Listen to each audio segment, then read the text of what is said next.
Okay, hey everybody, welcome to the Uncaped Mama podcast where we keep it real and we talk about real solutions as well. I am joined by my friend of a very long time, Long time.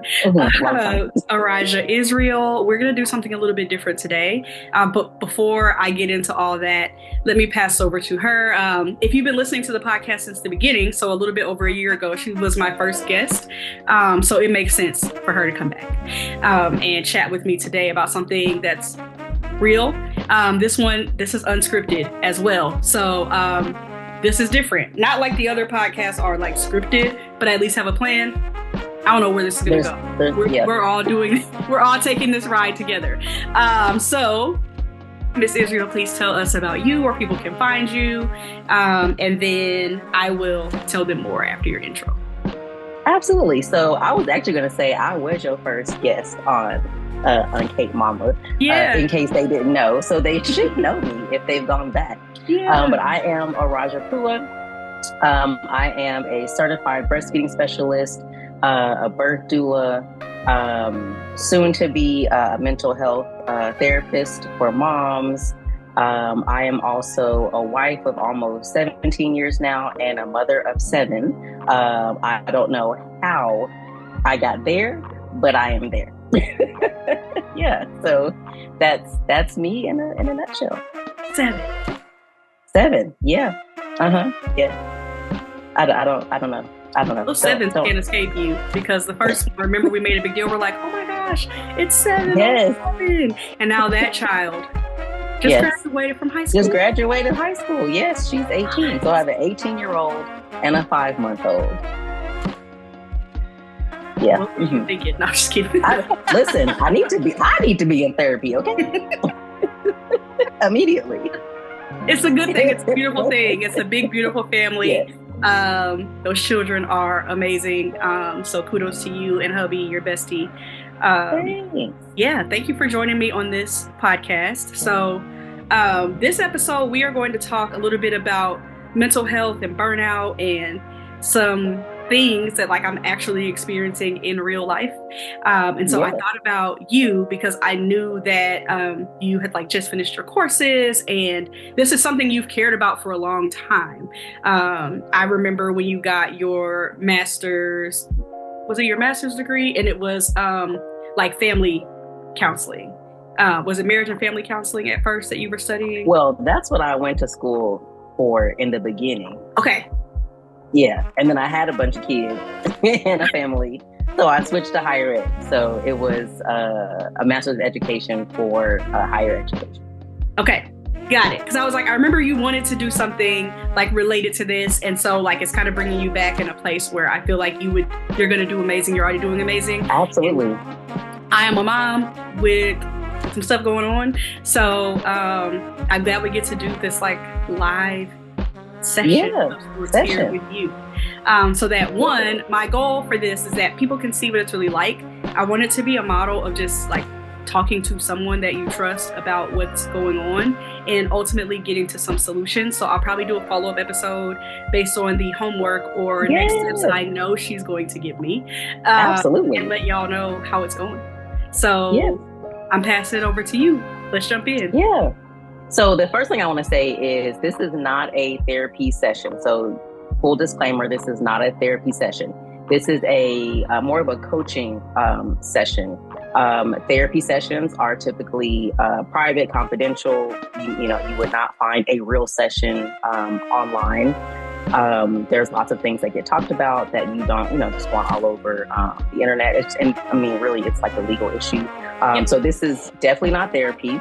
Again, I'm not a licensed therapist yet. But yeah, this is more of a coaching session. But very similar if you were to go to therapy or like a life coach. This is very similar to how that, at least one of those sessions might go. So the very first question I want to ask you is what exactly made you reach out to me? Like what's been happening? What's going on? What isn't happening? So, hey, yes. And why didn't I reach out sooner? Life is like that, as always. Yeah. So I I have been realizing that something was taking a toll on me, right? So I would say about a year ago, probably almost exactly a year ago, I'm like, something feels different. Like, I don't really know what it is. I don't know if it's like the political climate, because we were like, coming up on an election. I didn't know if it was work. I'm like, is it motherhood? Like, I don't know what's happening. And then my grandma got really sick suddenly and then passed away a few weeks later. And so then I was like, okay, maybe it's grief. And then I said, no, something's wrong with my brain. Like cognitive, something is going on. Like my brain is not functioning how it needs to go. I was literally like 30 seconds away from calling my primary care doctor and asking to see like a neurologist and like all kinds of specialists because I was drowning. Yeah. And what I could pinpoint was like very difficult work environment. It was very tough for a lot of reasons.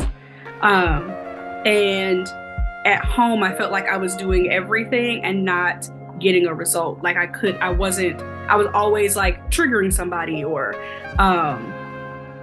whatever, like in just being myself. And I got to a place where I was like, I don't know that it's my kids that's actually stressing me out. I think it's like everything else.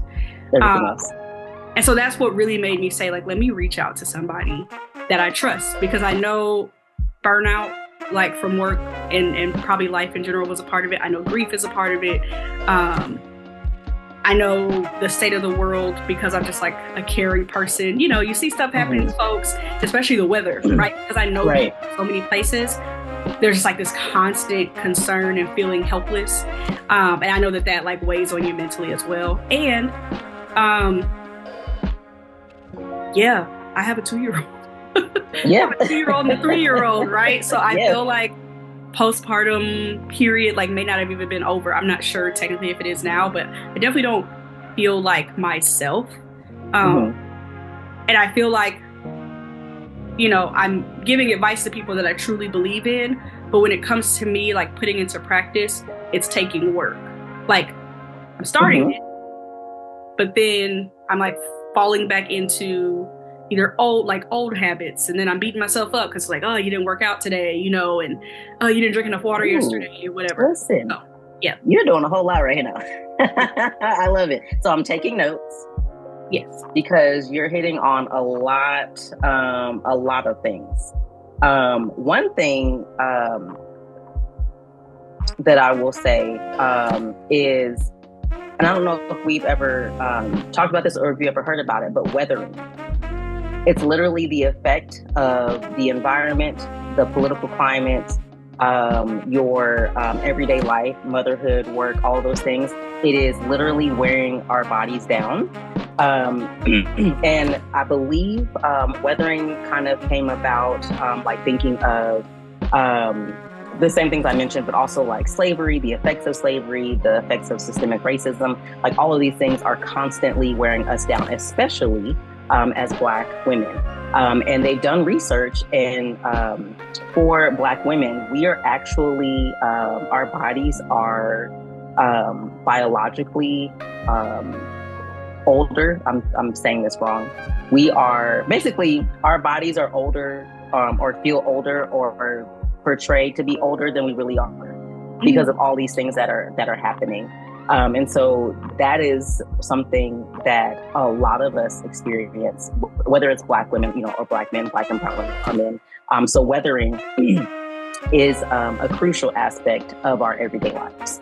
Wow. The other thing that you mentioned, the work, grief, motherhood, like all of those things, all combined at around the same time to create this like mental overload, this burnout,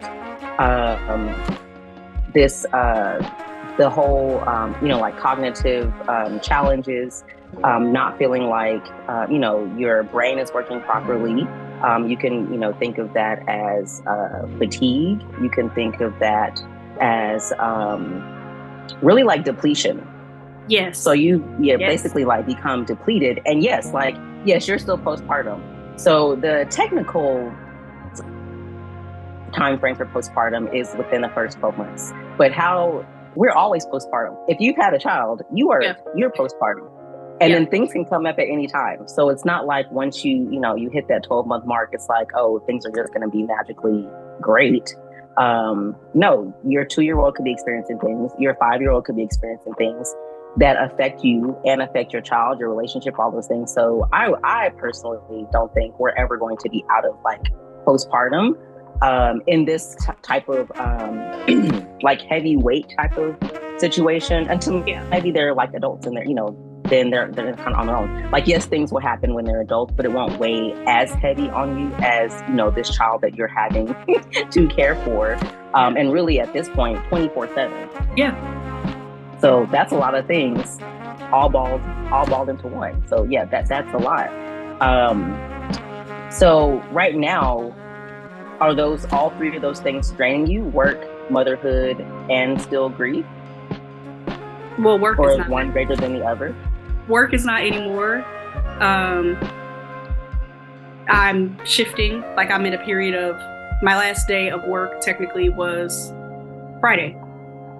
So at the company I was at. So no, I still obviously will have work to do and be looking for work, but work, no. Grief is a journey in itself. It doesn't feel as heavy today, but that doesn't mean that in the next few hours. Right. So, right. But I do still feel, I think the weathering like really feels like that's what's going on, maybe. For sure. Yeah, all those things just kind of beat you down. And the way that they describe it, so just a little bit more about weathering, is if you think about a rock out in like a desert or like just out in the open, it could be a large boulder, but the longer it sits in that same space, things are affecting it. So the wind, the rain, if it's in a colder climate, snow, things like that. And the longer it sits there, the smaller it's actually going to get because it's being beaten up by all these environmental factors.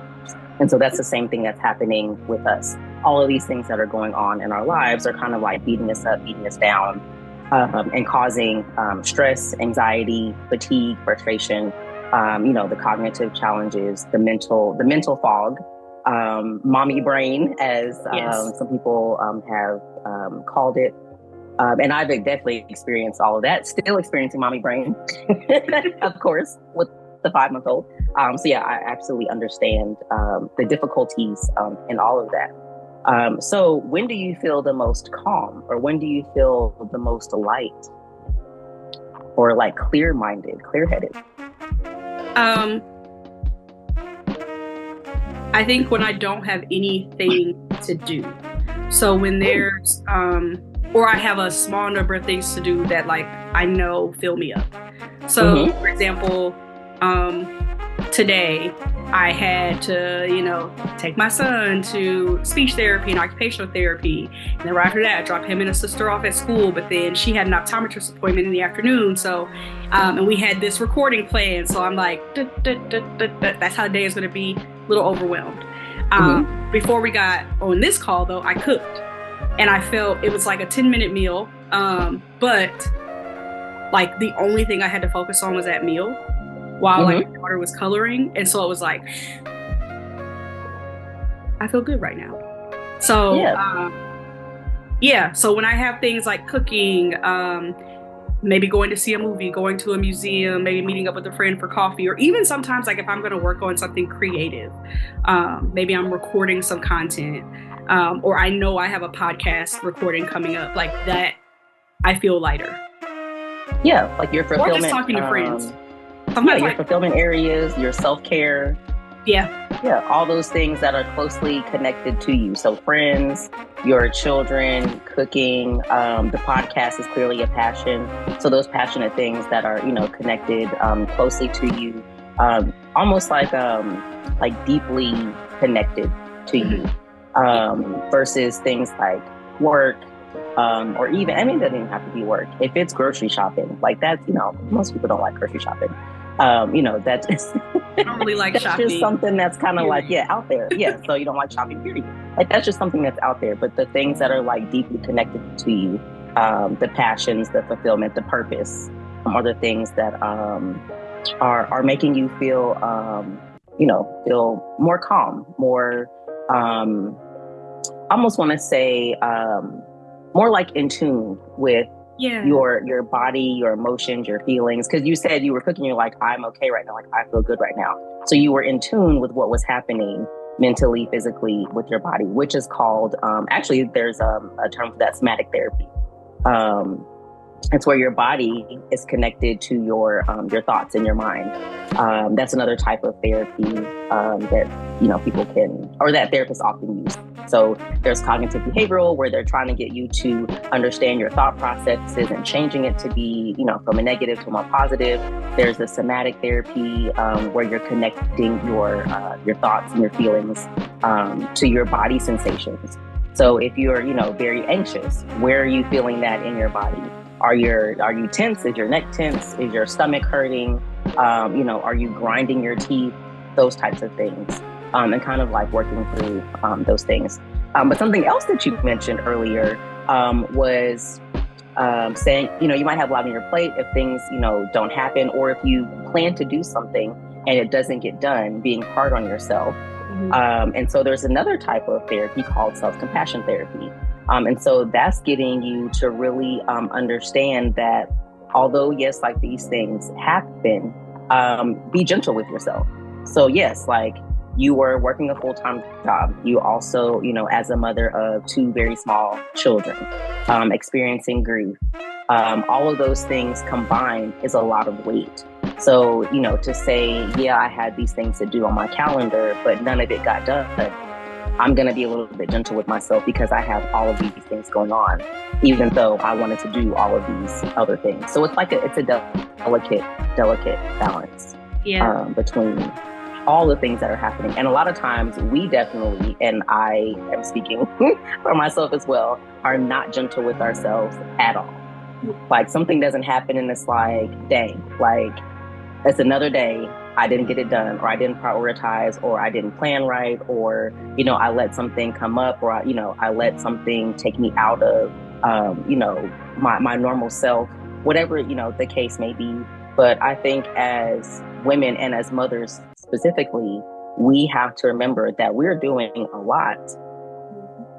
And we also need to have time for ourselves and a time to relax, a time to catch back up, a time to get rest, a time to do, to sleep, to eat, to, do all the things. And that's where like being gentle with ourselves, comes in for sure. When you were done cooking, how did you feel? Like after that was over and you had to kind of like get back into this, where we, hopped onto this call, like what happened then? I felt good until I got locked out of the first program. And I kept looking at the clock like, I know that my friend is like tired. I know she's got her babies. I know she's working. Like, I'm like starting to like these thoughts started going through like, I can't figure this thing out. And then I'm like, wait, there are other options. Like we can, we can get around this. And so, then there was another like snafu and you're like, well, we can just do this. Right. And it's okay. Not as like flustered, I think I would have been if I didn't say something, because I know that I have a tendency, like when there's a problem, I just try to solve it, so that, other people don't know that I ever had a problem, which is saying that out loud is like, girl, like what? But I didn't feel because I said something like immediately, it,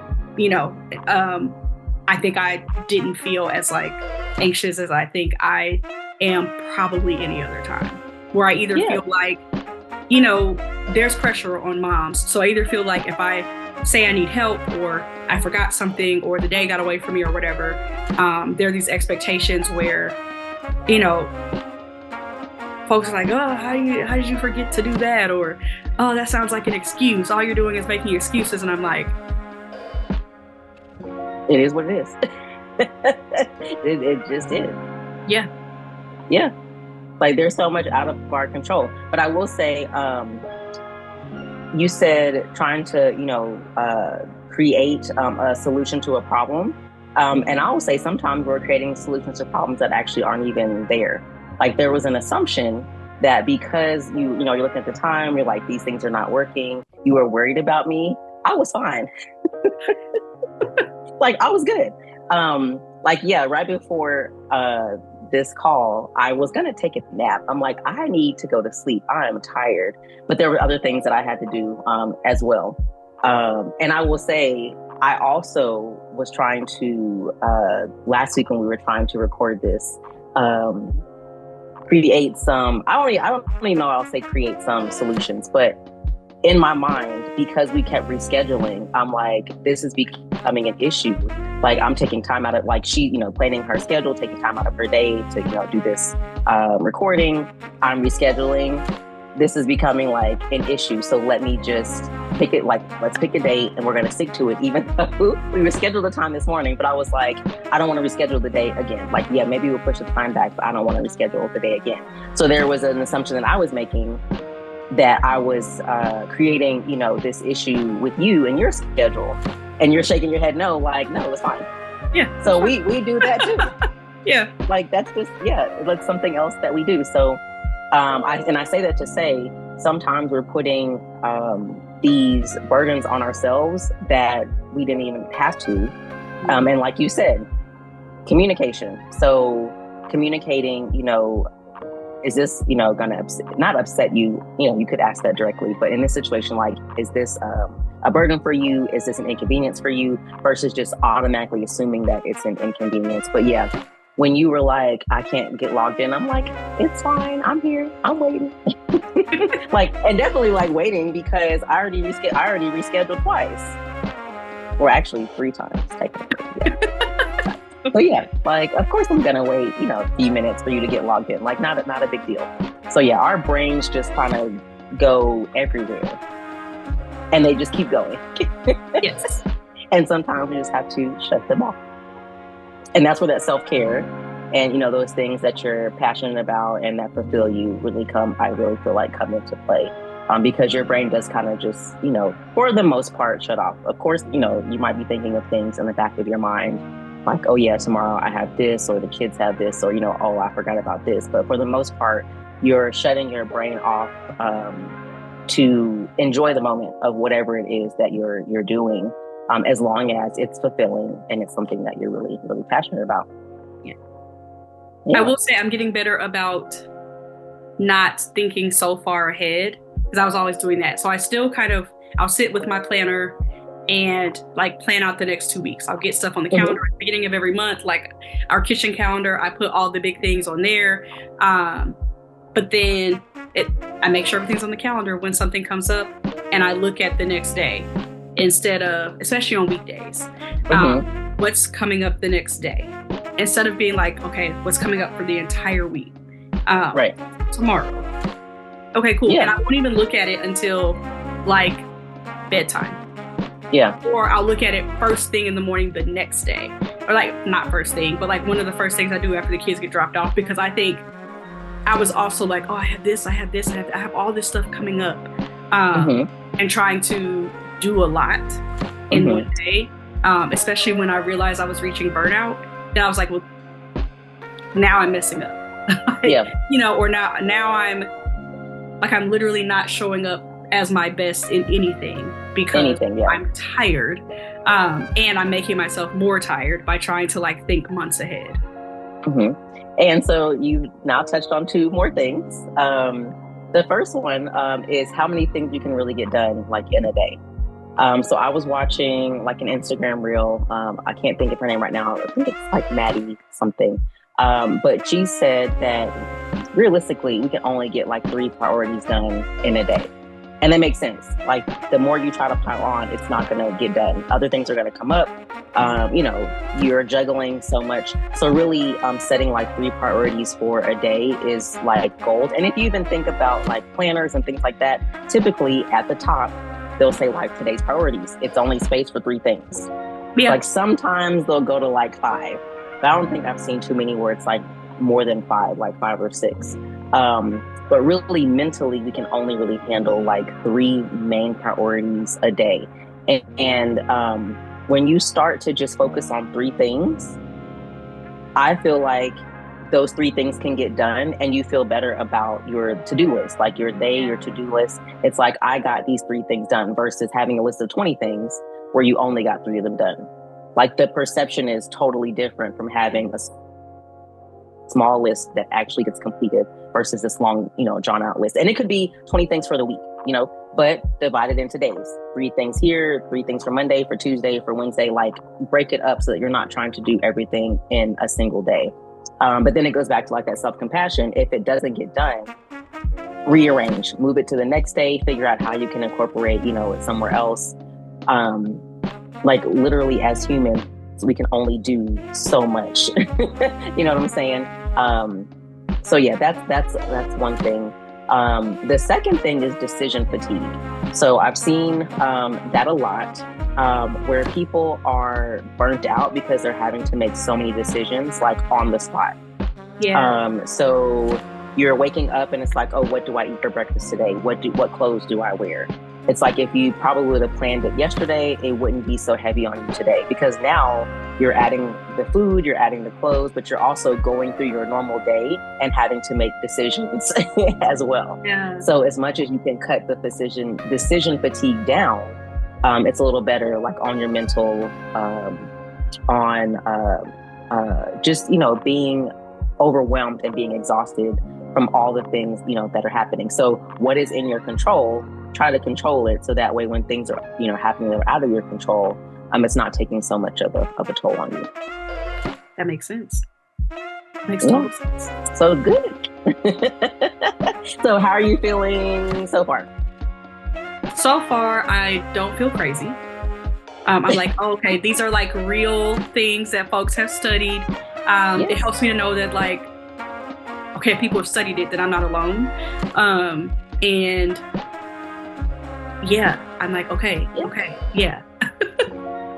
I promise you, these are things that specifically mothers go through all the time. Like, you're definitely not alone in any of these feelings, any of these thoughts, feeling, worn down, feeling crazy, feeling, like your brain is just not working the way it's supposed to. Yeah. Like, I think this is all really part of the journey of figuring out who we are, how we're going to operate, like getting ourselves together. Because the way I might handle something is definitely not going to be the same way that you handle it. When I say decision fatigue or self-compassion, your fulfillment areas, those are not going to be the same things for me that they are for you. Mm-hmm. So yes, like we're going through the same thing, but we have to figure out those things for ourselves. And it, just kind of becomes a little bit easier knowing, yes, other people are going through it. But there's something that I can control, within, my situation and how that's working out. So moving forward, what would be like your 3 values that you would want to focus on? Maybe let's say for the next, I'll give you the next week. Yeah. Balance. Okay. I like that. Gratitude. Mm-hmm. And joy. Great. So I actually have a list here. And 2 of your words are on this list. Wow. Okay. Yeah. So the list is peace, growth, joy, rest, honesty, balance, family, support, creativity, and freedom. And so we're adding to yours gratitude. Love it. So top values that lots of people, have, but you just might not be thinking about it because it's not really something, that we're, taught to, really consider our values or to even be intentional about planning out values for the week or for the month. Like some people do, they might have like the word of the month. But for a lot of people, they're not thinking about those things because there's so many other things that are going on in the background that they're not thinking of. Even if they said my word of the month is balance, on a day-to-day basis, they're probably not considering the things that they're doing to incorporate that word. Yeah. It's like they get to the end of the month and like, oh shoot, I didn't even consider my word, or I didn't incorporate my word. I've done that with my goals. Set a goal for the month, and by the end of the month, I'm like, I haven't even thought one time about that damn goal. Nope. Nope. Because everything else is happening.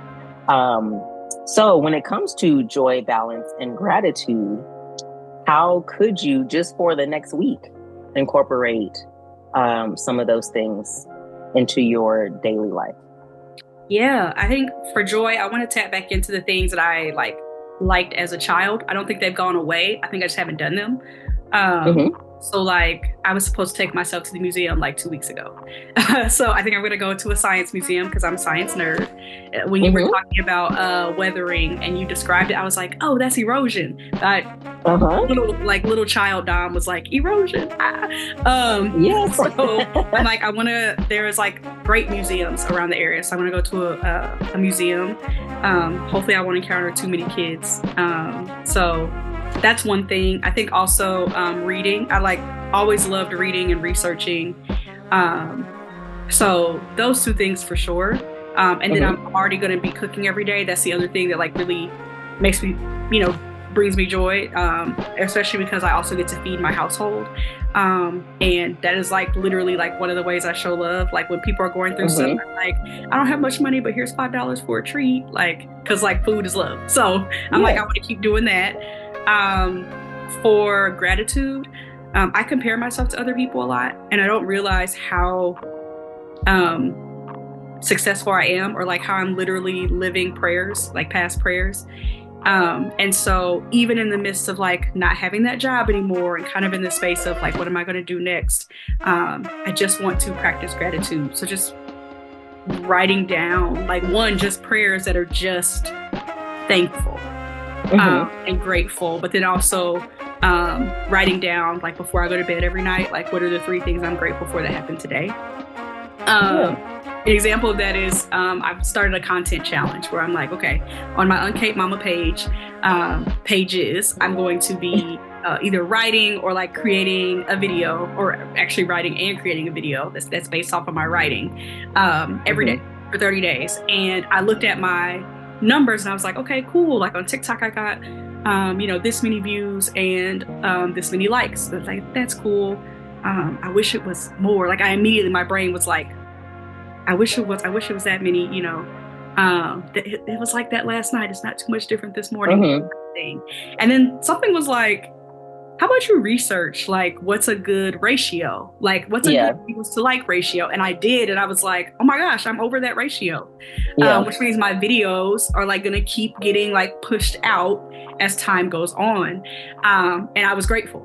I was wow, I'm really grateful that my ratio was 14%, and the average content that they're gonna keep pushing out is 10%. So that's actually a really good thing. So that's one example. Congratulations. Joy, gratitude, and balance. I think the 3 priorities a day is going to work wonders for balance, so that I'm not trying to do a bunch. And okay, so if I don't do the workout on the app, right, but I did walk around at a museum, I got movement in it, right? Yes, absolutely. Or if I played with my kids that day instead of, not beating myself up, because I know that that's a habit change and a mindset shift for me. So just, I think that's gonna help me to keep doing that. As time goes on. Finding that alternative. I didn't, work out today, but I walked through the grocery store instead of doing delivery service.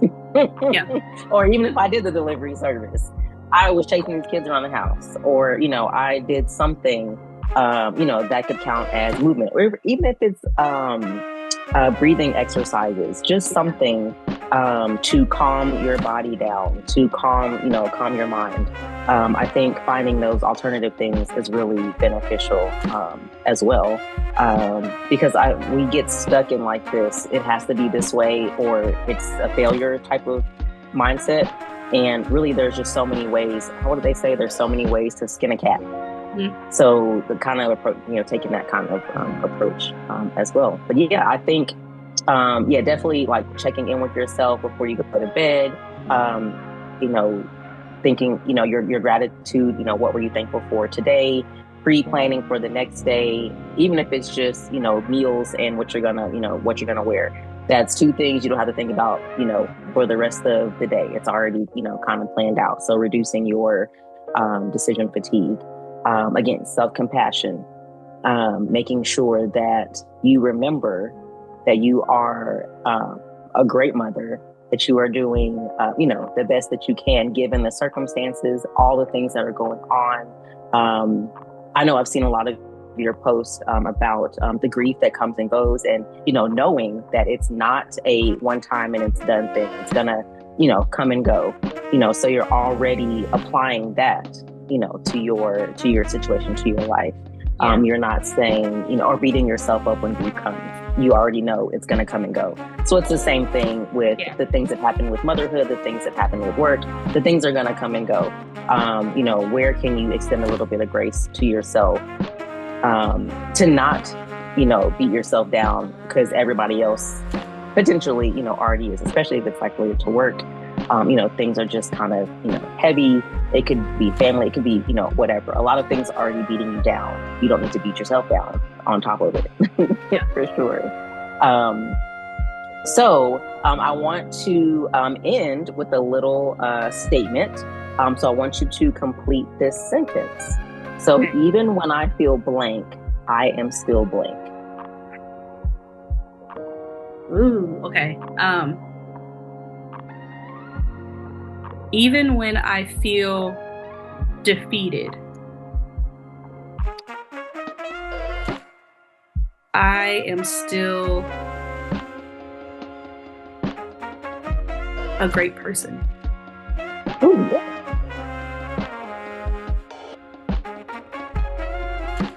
I love that. That's a good sentence. That is a good sentence. That is like really good. It is. I want that to be viewing this. Do that for yourself. That was yes. Do it for yourself. I want that to be your grounding statement for the rest of the week. So even when I feel defeated, I'm still a great person. Your 3 values, the joy, the balance, and the gratitude, all of those things are going to be encompassing for the week ahead. And you could even say, since it's Monday, so a week, so from tomorrow through Sunday or tomorrow, through Monday, write it down, put a reminder in your phone, sticky notes, however, if you're a visual person, but try to keep those things at the forefront so that way you're intentional. Or even if you're doing something, be very aware of how you're feeling in the moment. So if it's something that is bothering you, like what is happening in this moment that's bothering you, and fix it, switch it, change it, do something else, if at all possible. Go back to those things that are bringing you joy, that are bringing you fulfillment. If it's possible, or even if it's something that's heavy, how can you incorporate some joy or some self-compassion or some fulfillment into that thing? Like, is there something small that could be changed to make you to feel better in that moment, doing whatever that thing is that's kind of also bringing you a little bit of anxiety or heaviness. And I think that would also help with the gratitude. Like, yes, this thing happened, but I was able to do this. And I'm proud of myself. I'm thankful. I have, gratitude towards being able to change my mindset, being able to kind of shift what's happening, in this moment. So I think those are all great things to keep in mind. Yeah. Okay. Wow. This was great. Good. A little lighter. Good. So everyone who's watching, this is an example of self-care. And while it may not feel like that, it is. Like, I'm thinking about one, I had no idea what we were going to talk about like on this call and what I'm leaving with. I just jotted down like in my phone so I could make it like a screensaver, my prompt and stuff for the week. But then, even everything else that I can just sort of think about that helps me feel better in motherhood. Yeah. Like, a lot of these things were like making me feel defeated. That's why I chose that word. Like, Yeah. felt defeated not only as a mother but as a person, and I know that I was put on this planet to do more than just be a mother. That is a piece of it. And if I feel defeated in one area, sometimes that trickles over. So this is like very much self-care that is not talked about enough, and Yeah. having great coaches is amazing. I appreciate you for this. Anything you want to leave us with? Well, I'm happy that you got something out of it, because I had some stuff like written down, but I didn't know where we were going to go with the conversation either. So it just so happens that a lot of the things you said were already kind of in like my little outline or whatever.